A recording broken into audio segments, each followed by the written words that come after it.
You're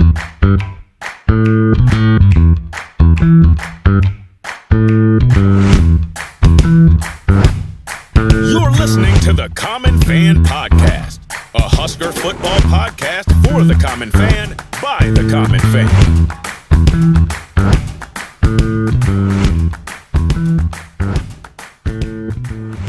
Welcome back to the Common Fan Podcast. I am TJ Burkle, as always, alongside Matty Owens Sr. and Geoff in Lincoln. Friend of the program, Mitch Sherman, is here to talk some spring ball with us. We're going to get to Mitch in just one moment. Real quick, spring ball is almost over, but the Common fans are not going anywhere. We're here to get you through the dog days of summer, right up to fall camp. It's going to be football season before we know it. Go to the Common Fan website, www.commonfan.co. You can keep up with every episode. You can access all of our written articles. You can subscribe on YouTube and do all the things. Make sure you subscribe on YouTube anyway, but go to commonfan.co, sign up for the free newsletter, sign up for all the things, and we're going to keep coming at you one episode every week until football season starts, at which point we'll be doing more than one episode a week. So hang with the Common fans, get to commonfan.co and check out all there is to offer there. Also, go to cpbeef.com, get the best beef on the planet, Nebraska beef raised and grazed in the beautiful Sandhills region of the state. You can find it at Certified Piedmontese. And if you go to cpbeef.com and use the promo code COMMONFAN, you can get a 25% discount on anything that's not already discounted on the site. CP Beef will ship to your front door anywhere across all 50 states. Go to cpbeef.com, use the promo code COMMONFAN. One more thing, our friends at the Husker Army podcast have a cool event, or have partnered on a cool event with Tyson Terry. This is the defensive lineman out of Omaha, the guy who was 160-0, really good wrestler as a high school wrestler, won a state championship on a torn ACL, for crying out loud. Tyson Terry will be signing at Walk On Cards in Fremont. That's at 1023 East 23rd Street in Fremont. That's Walk On Cards and Collectibles. And that is Sunday, April 27th from 1 to 3 p.m. Getting the Tyson Terry signature now, guys, is like getting Uber or Apple stock, like at the beginning. Okay. Get the Tyson Terry autograph. Get to this event. This guy's going to be a beast. That kid needs a nickname. Tyson Terry. How about like TNT? Hey, Terry. Nice. Boom. Nice, Mattio. Love that. No pun intended. Friend of the program, Mitch Sherman. Mitch, this is like number 4 or 5 time that we've had you on the Common Fan Podcast. Something you deserve a jacket or something at this point. Mm-hmm. Yeah, like a green jacket fits the season. Yeah. I think that would be appropriate, or a red jacket. To stay with the theme. Remember when players could only sign autographs and get paid for it after they had expired all of their eligibility, and after the bowl game in the winter, they would go around and sign autographs at things like card shows or at basketball exhibitions, and how insanely dumb that looks now when you've got an incoming freshman who's signing his name and getting paid as you probably should have been all along. Yeah. That feels like a lifetime ago, Mitch.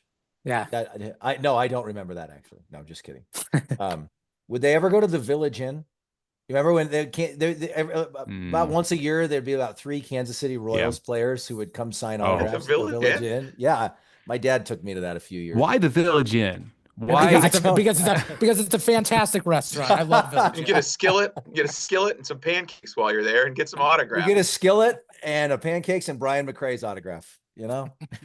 I remember seeing some Royals at Hy-Vee at some point. They did a caravan event that was there, but the Nebraska football players, it would always be at some of the most random places. My dad, when I was really young, my dad was in management at Food City, the old grocery store on 120th and Center in Omaha, and I have a memory. It's not like I remember being told about it. I actually remember meeting Turner Gill in the liquor department at Food City and meeting him. And I think I got his autograph like on a little scrap of notebook paper. And then I wanted a second one because it was so cool. And so I made up a story about how I had to go back and get one for my friend who wasn't there. And so he personalized it and signed it to some non-existent person, like to Joe.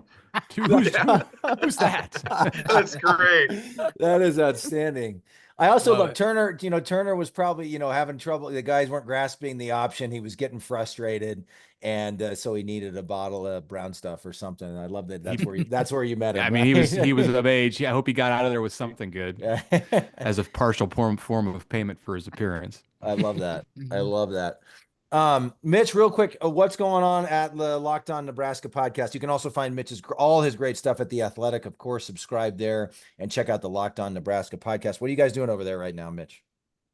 We're just making it through spring like everybody else. We've been doing that for a year, the whole Locked On thing, which is pretty cool. Of course, The Athletic is the main source of my work, but definitely having fun with Connor Happer on the Locked On Nebraska podcast, and we're doing like 30-minute episodes every morning. So just trying to stay up on what's the most interesting topic or couple of topics of the day. Had some fun with the whole James Williams conversation earlier this week. That seems like a month ago now. The kind of week it's been. You don't expect like the fourth week of spring to be the one where a lot of stuff happens, but I guess with the portal opening on Wednesday, and coming down to the end of spring, or maybe some decisions need to be made about what they're going to do, what they're actually going to. They've been talking about this thing, the Husker games next Saturday, and nobody really understood what it was going to be, other than like a garage sale and facility tours, and then we're taping this on Friday, so yesterday, Thursday, we got some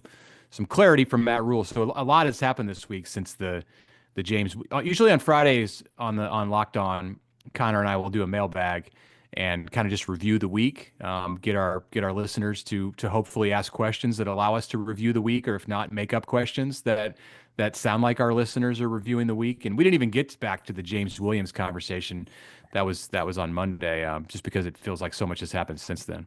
Well, we may get to that if we have time today, but before we completely jump in, I just wanted to chime in, guys, and say, our dear friend here, Geoff in Lincoln, is Me? one of you, Jeff.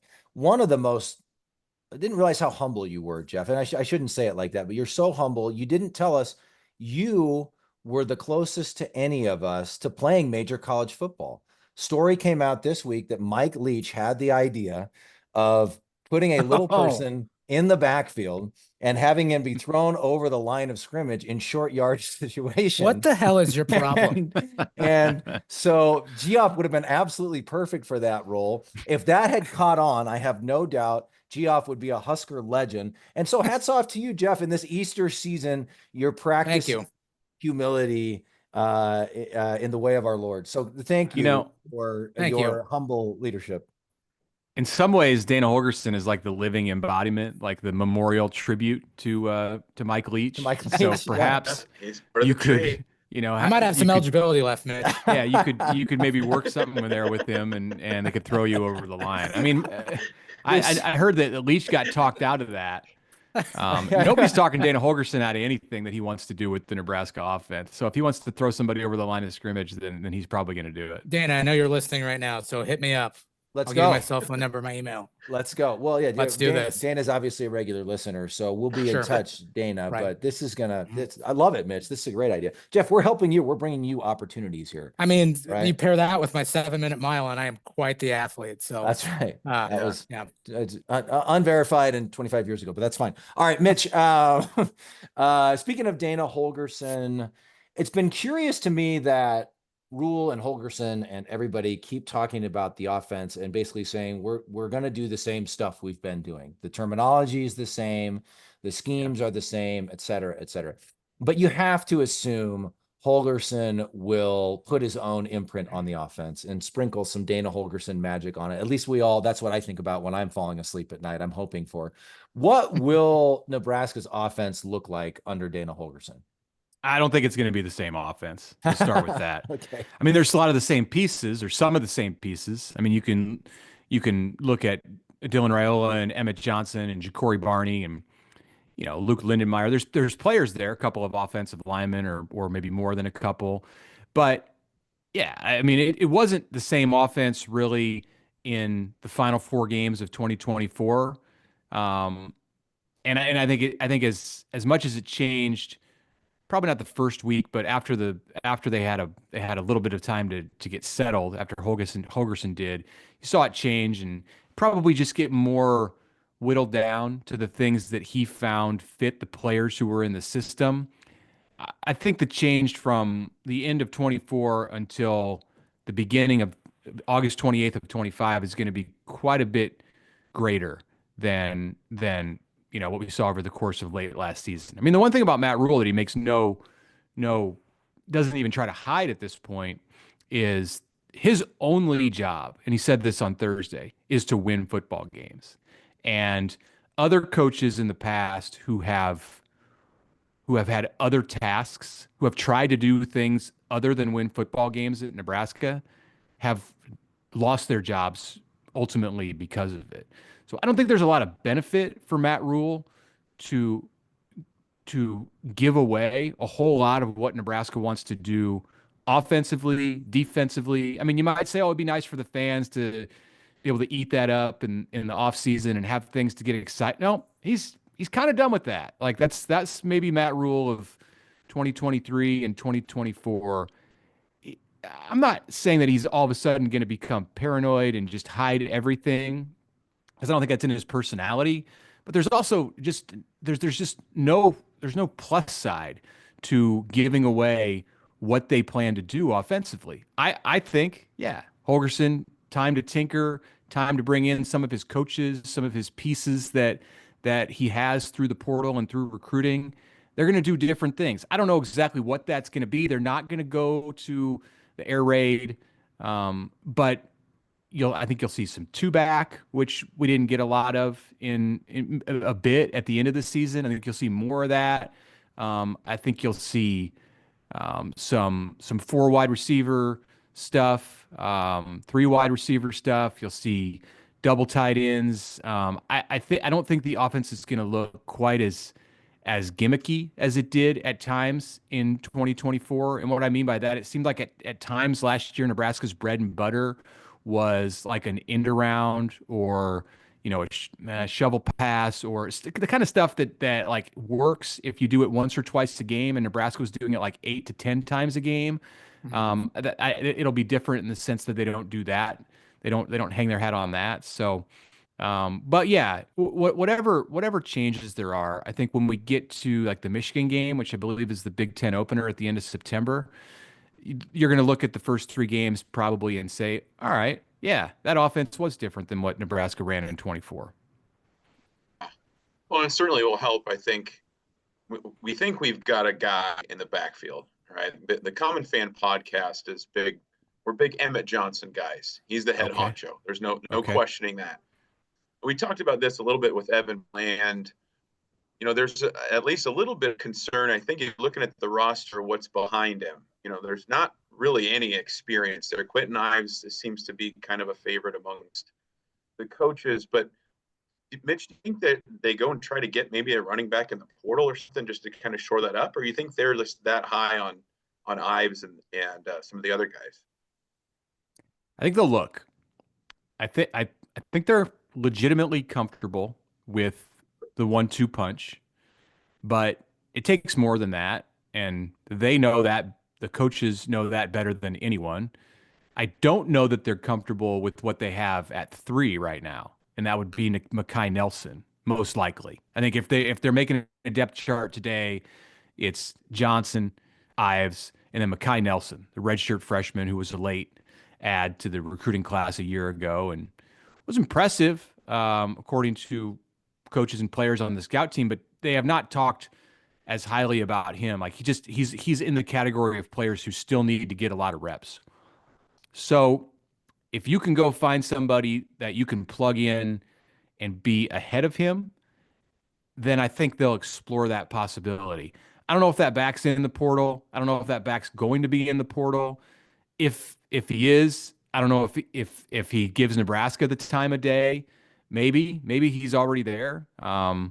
Certainly took notice this week to see that Marty Brown, the former Omaha Creighton Prep back from North Dakota State who was top freshman, maybe the top freshman in the FCS last year, ran for 1,100 yards, went into the portal.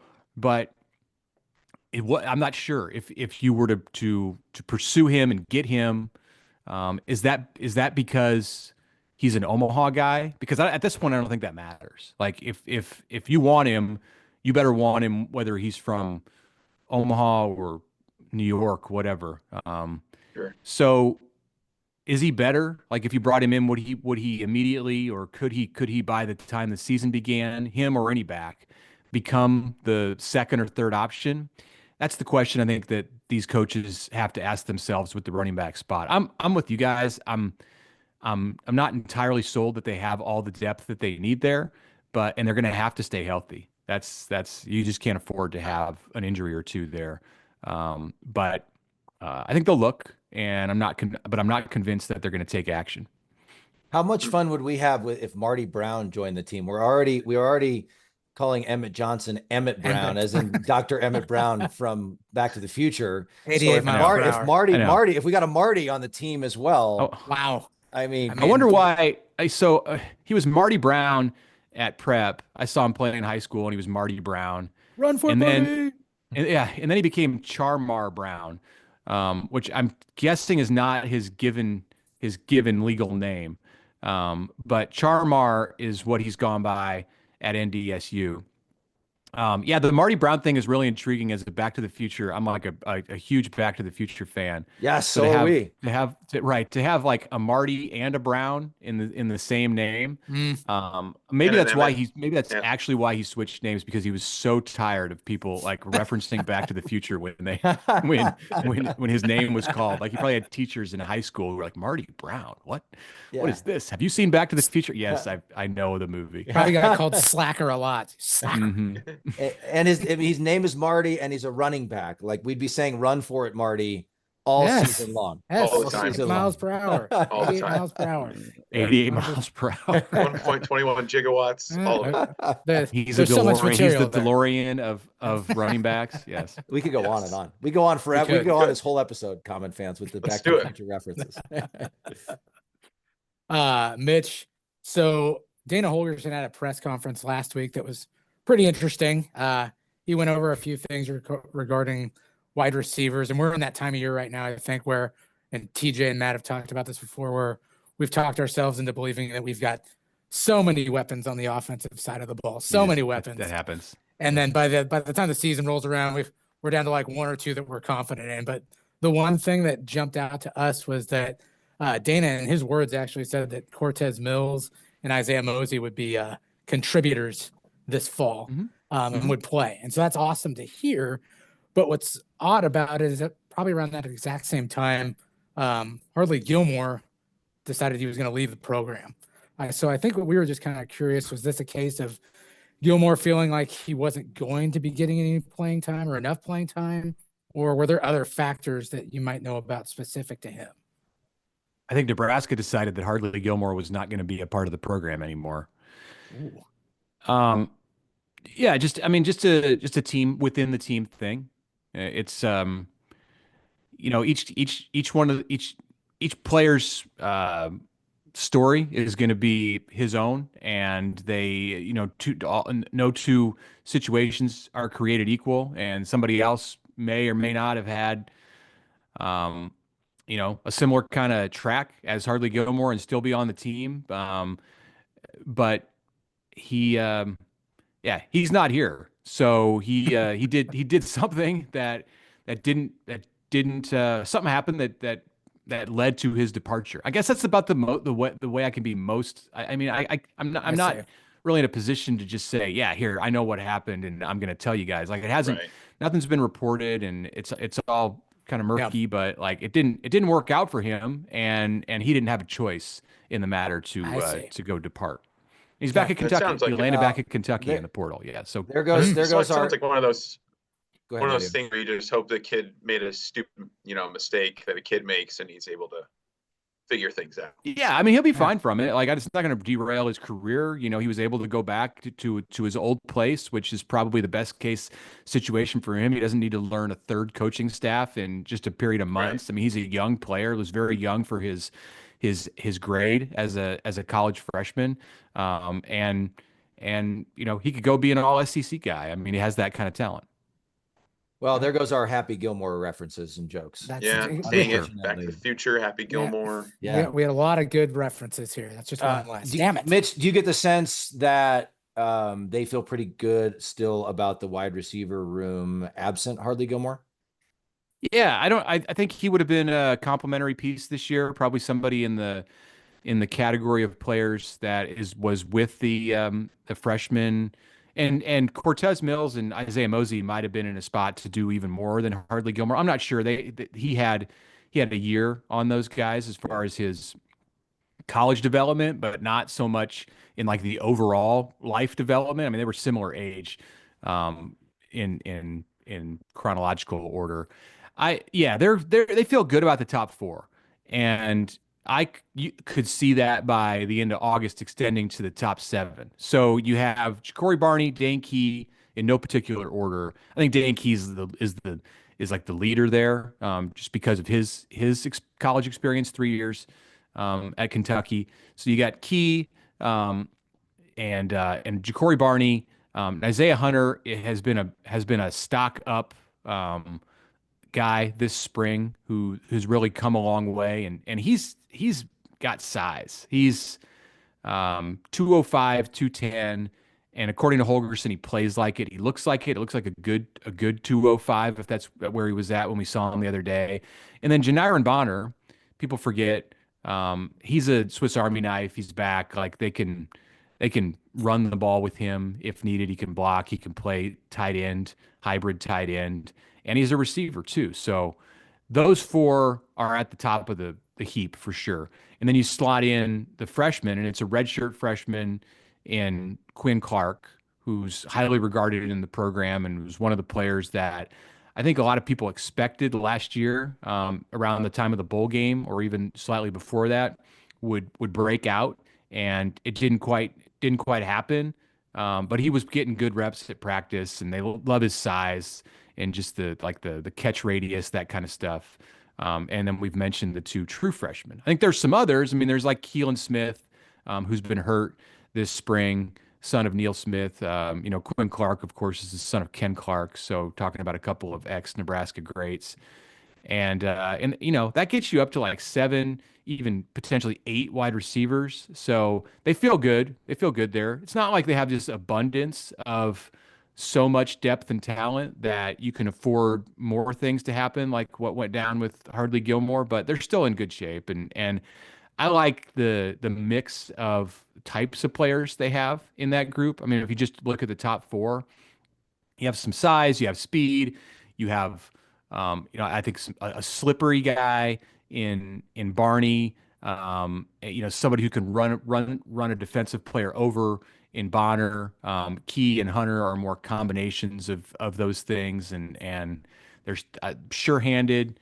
It seems like an upgrade in what Dylan Raiola has to throw to versus 2024. But going into 24, we thought Jamal Banks and Isaiah Nair were like the perfect combo for him, and while they both had moments of effectiveness, it didn't turn out to be everything that we expected. Yeah.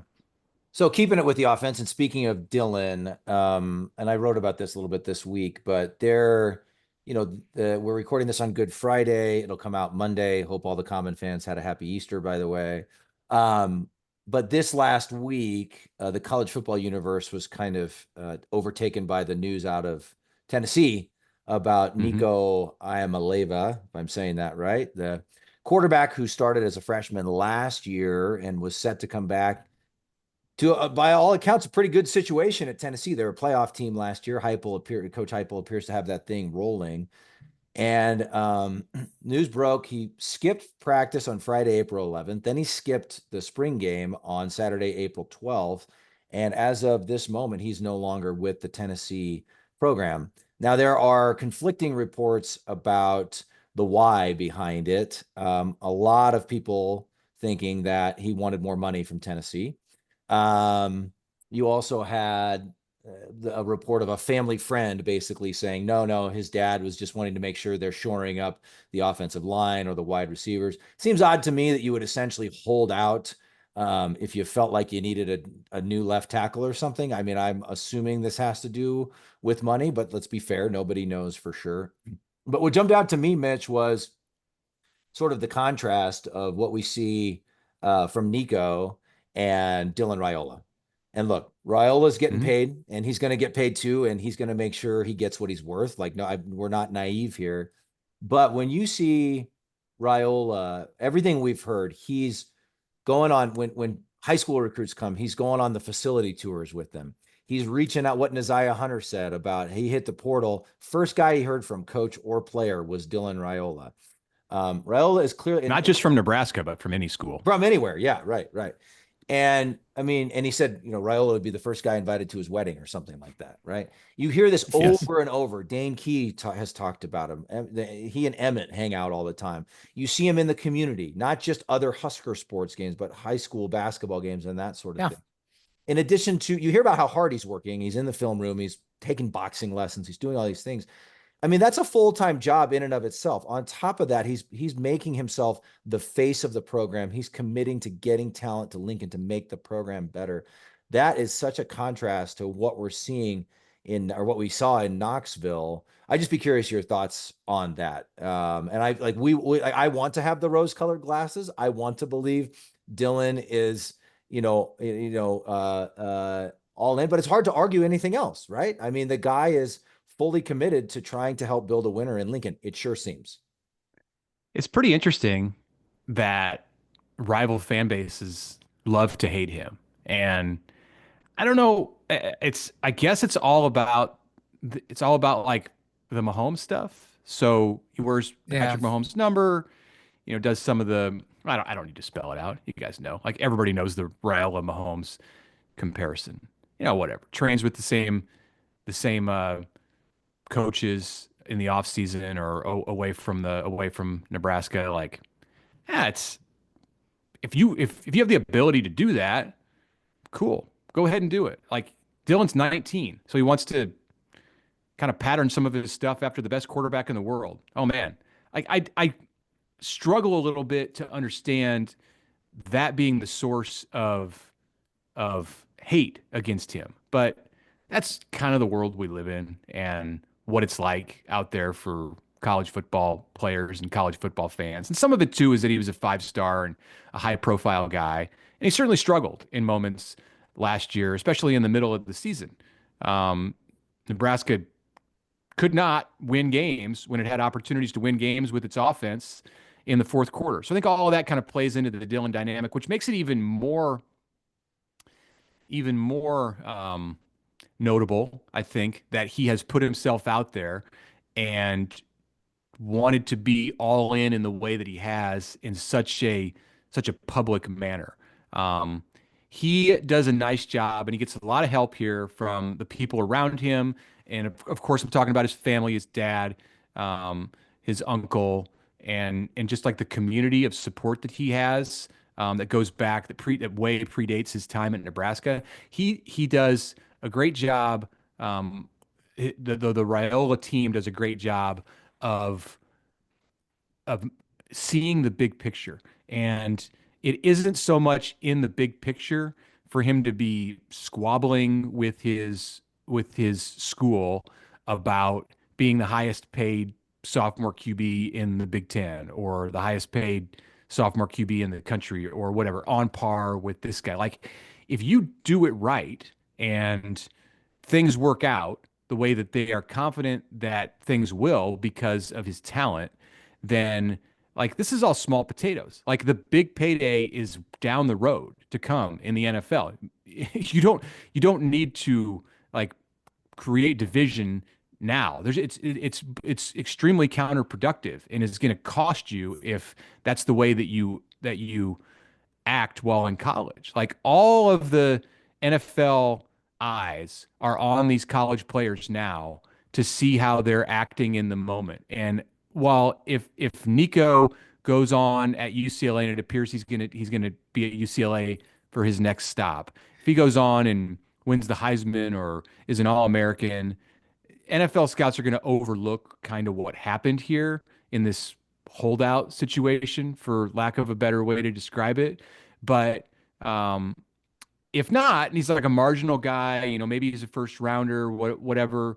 Like, it's going to be a factor in where he gets drafted and how teams view him. So the more you can do to just prop yourself up, be above all of that, to rise above all of that, and to act like an NFL quarterback is expected to act, like a 28-year-old might act as a 19-year-old. That's all going to very much help Dylan down the road, assuming that he goes on and realizes his potential and at the end of his Nebraska career is somebody who's viewed highly by the NFL teams. Like, all that he's doing now, like, it's a long game that they're playing. It's going to help him down the road.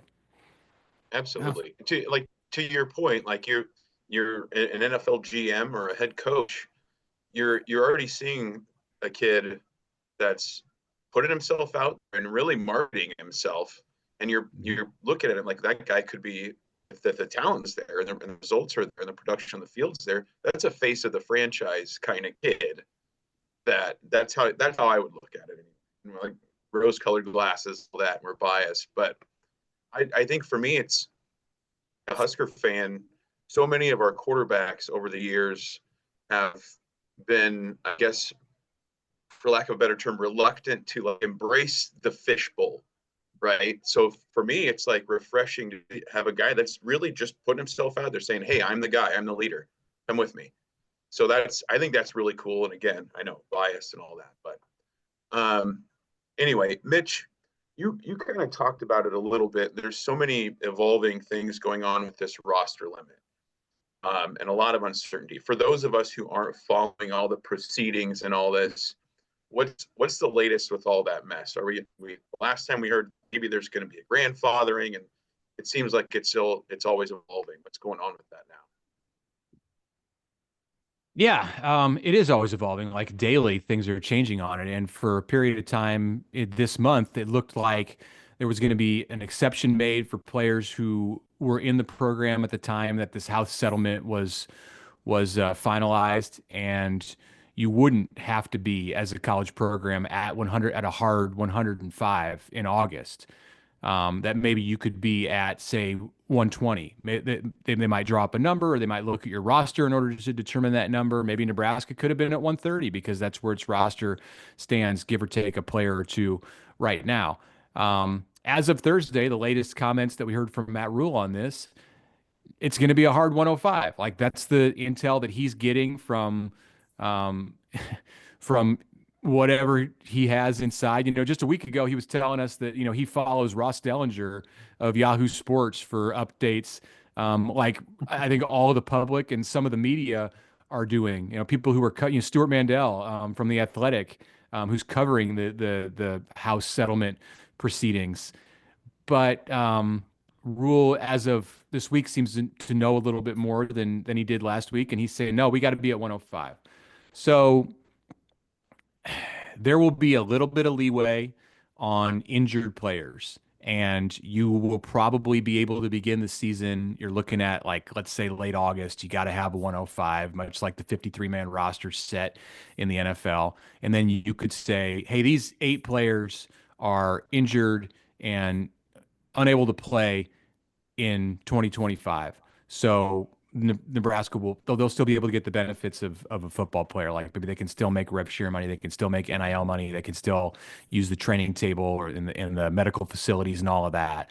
But everybody else is out. Like, there's no taxi squad, there's no JV squad, there's no nothing else. So if some guys are going to go in the portal still here before the end of next week, or the end of this week, when this episode airs, April 25th, the portal will close, and then if you're not on the 105 beyond that list, you're just kind of done. Like, Nebraska can't hang on to you.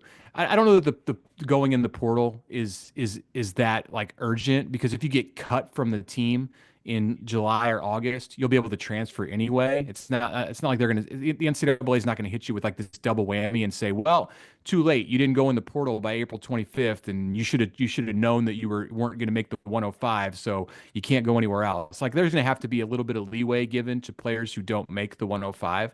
And Nebraska is going to be dealing with more of these players than almost any program nationally, just because of the size of its roster. The Huskers have cut things down to get to roughly 130 right now. And they've got to add some players. Like they've still got to go get a punter to replace Jack McAllister, who went in the portal in these last couple of days. So it's going to be fluid through the next 4 months. And there's probably going to be more pain and more difficult conversations this year in the first year that this hard cap is implemented than in any year in the future, because you're never going to put yourself back in a position where you have 130 guys on the roster in spring practice. Right. Yeah. I actually saw a quote from Matt Rule just today, actually from Brian Christopherson's account. And speaking of the transfer portal, he had said something that says, I don't think we need to add one thing from the portal to have a good team. I told our guys the answers are in this room. Now, that doesn't mean I'm not going to go through the process. That doesn't mean I'm not going to look at what's out there. So it sounds like at least he wants us to believe that he's confident in what we have. But with that being said, you said they were probably going to at least take a look for a running back.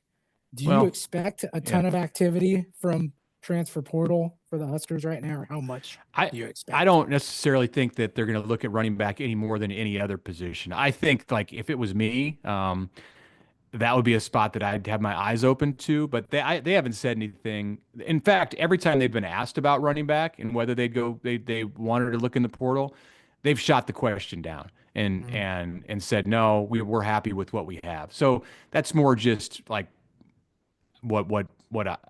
how I would approach it, but I'm nowhere near being in the position to make those decisions. I just think they're gonna have their eyes open for anything. If there's a defensive lineman, sure, you can always use another one. If there's a running back, they'll look. If there's I don't think they're going to look much at DBs unless a bunch of players from Nebraska go into the portal from that position group. They're pretty set there. They're pretty deep there. They have that's a spot where they're going to have to lose some bodies. Offensive line, okay, yeah, sure. You'd use another offensive lineman if somebody falls in their lap, but the numbers will be small. They have to be small unless they're really large on the other side of Nebraska players going in. They have to be small because you got to be at 105 plus a few injured players by the end of August. So I do, aside from punter, where we know Nebraska is going to add someone, I don't think they'll be 100% quiet, but I could see it being like one additional player. I wouldn't be shocked if it was something like that. I'll be honest, I didn't know we lost our punter. That's concerning. I mean, after last year with all of these special teams debacle. Well, it's an interesting story. It's a really, yeah. Read the news, Jeff, and read the questions I sent. I listened to that whole press conference last week. You SOB. I did my homework. That was last week's press conference. I busted out a quote right now. Yeah, good job. That was a good job on the quote. That's a good job on the quote. Shifting gears a little bit. Jeff. Mitch, you'd never know that Jeff was a co-host of a Nebraska football podcast. But anyway, no, never. Talked a lot. It was only the biggest story of the day on like Wednesday and Thursday and Friday of last week. His name was Jack McAllister, Jeff. Anyway, we talked a ton about the offense, a little bit about special teams, but I've been intrigued. I mean, honestly, I think it's been since before spring ball.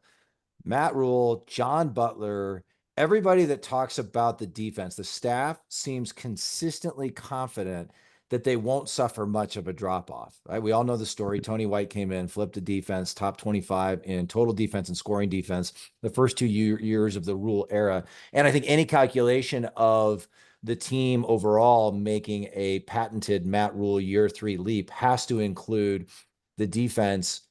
If the offense is going to take a leap, I mean, I guess the defense could fall off a little bit, but they can't fall off a cliff. What do you think of all this? What do you make of all this? I mean, I feel like, to your point, they're saying less than ever as well, and yet they seem like committed to continuing to say the defensive line, we lost Nash, we lost Ty, we lost Jamari Butler, we lost all these guys. Defensive line isn't going to fall off, or the defense as a whole isn't going to fall off. What do you make of all this?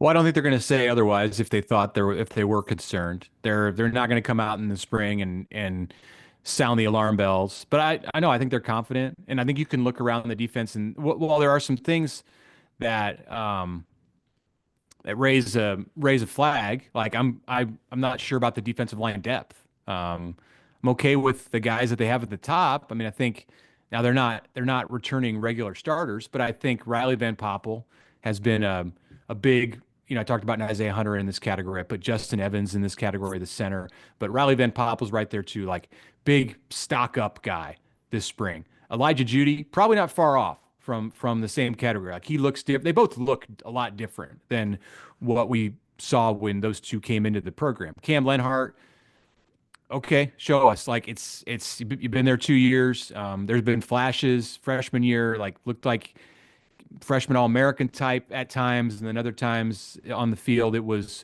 he in the game that series? And that's a young player going against Big Ten caliber offensive tackles. Sometimes you get neutralized, and it's not necessarily the faults of the defensive lineman. It's just like the give and take of winning battles. And as a starter now, or presumably a starter, Cam is going to have to win more battles than he's won the first couple of years at the line of scrimmage.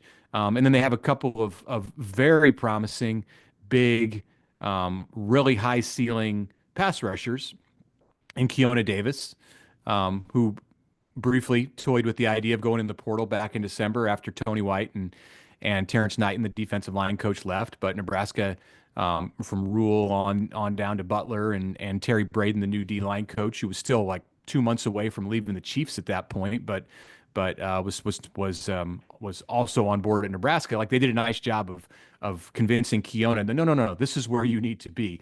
Phil Snow on the defense, like they're good. Another voice as a coach, like they're good there. From I think in the front five, the top five, but there's a drop off. Like they've got to find a way to get more depth there. So I think that's a reason to be concerned. But overall, like the playmakers on the defensive side, like the potential versatility with players like Dasan McCullough and now Willis McGahee coming into his own, and Vincent Shavers, and they've got what looks like a lot of depth and talent in the defensive backfield. Like don't underestimate the reality that I think they should be a much better team in coverage, like having players who can go one-on-one in man coverage. Last year, you were relying, after Tommy Hill got hurt, on a couple of safeties, on a couple of converted safeties, players in Marquise Buford and Malcolm Hartzog, who were better suited to play the safety spot. You were relying on them to be in your top three at corner, and it hurt Nebraska. It's a big part of the reason that Nebraska struggled to get off the field on third down. So this year, right now, like the signs are positive. In addition to Sear Wright, who was in that group last year, you have Donovan Jones, who made a big jump in the bowl season last year. You have a newcomer in Andrew Marshall from Idaho, who should be that kind of a player. Mario Buford is a year older now and showed flashes last year, also as a true freshman. Rule said he thought they had 6 starting caliber corners when he talked midway through the spring. So if that's the case, then that's a reason to feel good, not just about the defense in 2025 maintaining the level of play from 2024, but in some ways improving on it. Love that. Hey, let's switch gears. Let's talk some special teams. I don't know if you guys knew this, but Jack McAllister, the punter who transferred in from Washington, he's entered the transfer portal this week. What? He did? Yeah. Oh my God. What? Mitch, what's your sense of he talked about maybe we would do more rugby style, which I love. But what's your sense, Mitch, of how Coach Eckler's changing things on special teams? And can us common fans finally start to hope that special teams won't be a liability for us? Yeah, schematically, probably the biggest change that he's made is what they're going to do with the punter, and they are going to go rugby. I mean, unless something falls apart in the summer, and they're not going to suggest to their new transfer punter that the system won't work for him unless they're very convinced that somebody is going to be able to come in and fill the spot that Jack McAllister is vacating by going in the portal. Nebraska does still have Camden Cook, and you need to have more than one punter on your roster, but unless something's changed with Cook, that's not his specialty either. Rugby style punting. He's a traditional punter in the mold of his dad, Sam Cook. But Rule said they've got like a plan A and a plan B. I don't know if that means, Eckler is going to be making a trip to Australia here in the spring. His punter at Tennessee, Jackson Ross, is an Aussie, still there at Tennessee. I don't think that he's going to raid Josh Heupel's roster and go get his old punter, unless there's a really deep connection between the two of those guys. But no indications as of yet of anything like that. So I don't know where they're going to go, but they're going to find a rugby style punter. The biggest thing, like overarching, that I think Mike Eckler is working to do with the special teams is just to make that group a priority. All special teams coaches will try that and say that, but it takes a certain like level of energy and just like daily commitment at practice to and in the meeting room and in like everything that you do and just your vibe that to make to like allow that to like seep into the roster. And that's what Mike Eckler's made a career out of.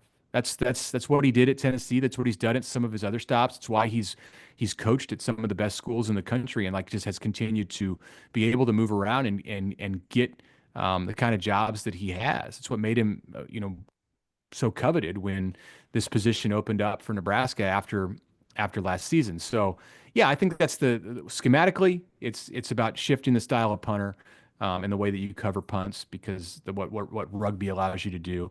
And then from an overall perspective, it's about the attitude and the the vibe that you have on special teams. Well, Mitch, I got the most important question of this entire podcast today. With the spring game or whatever they're calling it now and all the different activities, the most important part of this whole thing is the Memorial Stadium garage sale. Okay. I myself, I'm hoping to get like a Matt Rule toaster, maybe a Mike Eckler foot bath, an end table from one of the coordinators. Some really authentic, like yes. I want some real garage sale stuff. What are you looking to pick up at the garage sale? Do you want like Matt Rule's toaster, like the toaster that was in his house? Yes, that's what I want. You don't want like a branded, like marketed, like a toaster with Matt Rule's face on the side of it. I mean, I'll take it. A big N on the side of it. Yeah. I could really use a Matt Rule microwave, to be quite honest with you. If you got a microwave, I'd like to take a look at the wattage on that thing. I could really use that though. Can I pick up like Rex Burkhead's shoes or something like that? You think those things are still hanging around?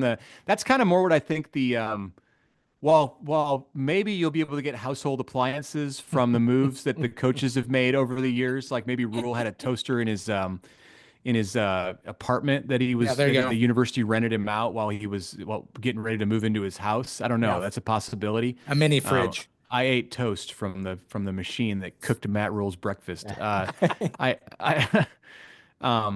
Yeah, I think it's more stuff that's like been hanging around the equipment room in like old boxes for a decade, and they just like pulled it off of a dusty shelf, and they're like, "Look, here's Ndamukong Suh's,